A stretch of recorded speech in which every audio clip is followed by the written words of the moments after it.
चॅनलमध्ये सगळ्यांचे स्वागत आहे। तर आज आहे संडे आणि सकाळची आता एवढी भांडी पडलीत तर सकाळपासून व्लॉग चालू नाही केला। इकडे बटाट्याची भाजी बनवली आणि डोसे बनवले। तर आज आता नाश्ता आणि जेवण एकत्रच झालं कारण घरी सासरचे मंडळी वगैरे आलेले सगळे परीला बघायला, तर त्याच्यामध्ये सकाळ पूर्ण तशीच गेली। तर आता संध्याकाळचा टाइम होत आलाय, म्हणजे 3-4 वाजलेत। तर आता मला खूप दिवस झाले हे भडंग बनवायचा होता विहीसाठी, तर तो होत नव्हता, तर आज म्हटलं बनवून टाकायचं। आणि इकडे हा तेलाचा डबा होता तर तो पूर्ण संपलेला त्याच्यातलं तेल, पण त्याच्यामध्ये कितीही केलं तरी थोडंसं उरतंच, तर ते आता म्हटलं थोडंसं गाळून घ्यायचं पूर्ण। तर म्हणून मग मी ह्याच्यातलं तेल आहे का बघायला म्हणून चेक केलं, तर भरपूर म्हणजे थोडंसं तरी निघलं। ह्याच्यामध्ये 2 आमटी तर सहज होईल, तर तेवढं आता तेल व्यवस्थित काढून मग आता इकडं मका चिवडा आहे तर तोही मी निवडून ठेवला आहे।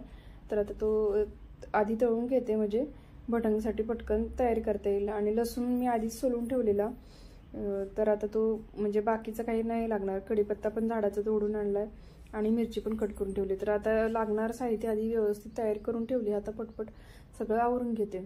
आणि तुम्ही जर तेल पिशवीतून यूज करत असाल तर पिशवीच्या ऐवजी असे डबेच वापरलेले बरे, कारण म्हणजे जेवढं प्लास्टिक आपल्या आयुष्यात म्हणजे दैनंदिन आयुष्यात कमी वापरलं तर तेवढं आपल्या हेल्थसाठी चांगलं असतं। आधी मीही म्हणजे प्लास्टिकच्या बॅगमधूनच आणायची, म्हणजे जी बॅग भेटते ऑइलची ती, पण आता मी 1 ते 2 डबे आता हे संपले आमचे, तर तेव्हापासून तेच यूज करते। आणि एकदम घेतलं की पैशाचंही थोडंसं म्हणजे बरं पडतं, सारखं सारखं आणावं लागत नाही, 2-4 महिन्यातून 1 वेळ आणलं तरी चालतं।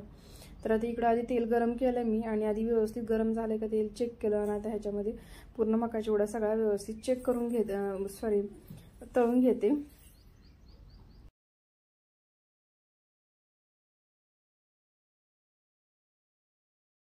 तर तेल गरम झालं ना व्यवस्थित, तर हे असे छान तळले जातात। नाहीतर काय होतं, तेल जर कच्चा असला किंवा कमी गॅसवरती जर तुम्ही तळलं नाही तर थोडंसं असं कचकच लागते खाताना कधी।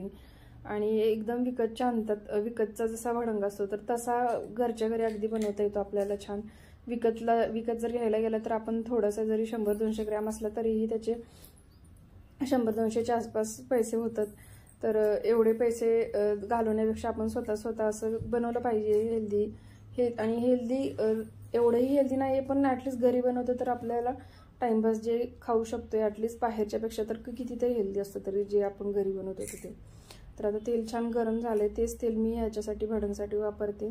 मोहरी टाकली आधी, आता जिरं टाकलं आणि आता जे ठेचून ठेवलेला लसूण आणि आता ह्याच्यामध्ये कढीपत्ता आणि मिरचीची चिरून ठेवलेली होती तर ते एकदम टाकले मी। आणि ह्याच्यामध्ये आता लसूण पण एकदमच टाकणार आहे। तर हे सगळं भाजेपर्यंत शेंगदाणे पण भाजून घ्यायचे राहून गेले आधी, तर त्यामुळे आता गॅस कमी करून शेंगदाणे पण ह्याच्यात पटकन टाकून घेते आताच, म्हणजे जो मसाला आहे बाकीचा तर तो करपणार नाही आणि शेंगदाणे पण छान भाजले जातील। तर आता ह्याच्याबरोबर शेंगदाणे पण भाजून घेते। आणि काही याच्यात शेव पण मिक्स करतात, पण मी शेव नाही ह्याच्यामध्ये टाकली, फक्त एक्स्ट्रा म्हणजे शेंगदाणे आणि मका चिवडा एवढंच टाकणार आहे। तर याच्यामध्ये पण खूप छान होतो भडंग, नक्की ट्राय करा जर तुम्ही कधी ट्राय नसाल केलं तर। गावाकडे सांगलीकडच्या भागात खूप प्रसिद्ध आहेत हा भडंग, म्हणजे जिथं तिथं तुम्हाला भेटतात असे स्टॉलवर छोटे छोटे।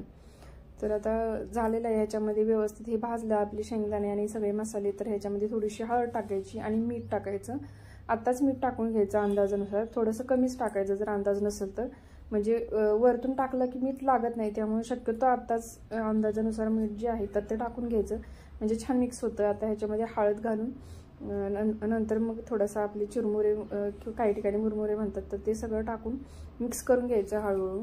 आणि जर मिक्स करताना आपल्याला असं गॅसवरती पटकन होत नसेल तर थोडासा गॅस बंद करून 2 मिनिटं पातेलं किंवा आपण ज्याच्यामध्ये कढई वगैरे बनवणार आहे तर ती खाली घेऊन व्यवस्थित असं मिक्स करून घेऊ शकताय। तर मी इथं जास्त बनवणार आहे त्यामुळे मोठं पातेलं यूज केले।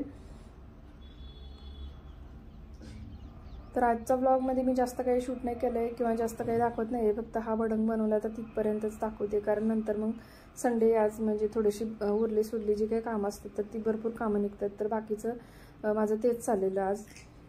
आणि आज थोडंसं उशिरा उठलेली, पण झोप पण नव्हती झाली। रोज 2 दिवस झालं कंटिन्यू मी 1 वाजता झोपते, तर झोप पण नाही झाली।